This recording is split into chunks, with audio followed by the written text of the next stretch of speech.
ଭଦୁଆଶୋଳ ଗ୍ରାମରେ ପୋଖରୀରେ ବୁଡ଼ିଗଲେ ଯୁବକ।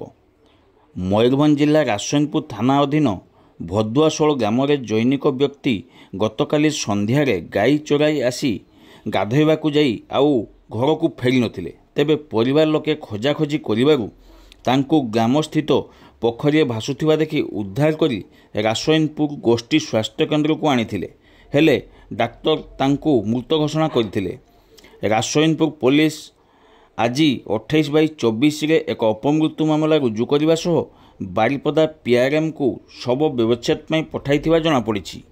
ତେବେ ମୃତ ବ୍ୟକ୍ତି ଜଣକ ହେଉଛନ୍ତି ସେହି ଗ୍ରାମର ରବୀନ୍ଦ୍ର ମହାନ୍ତ।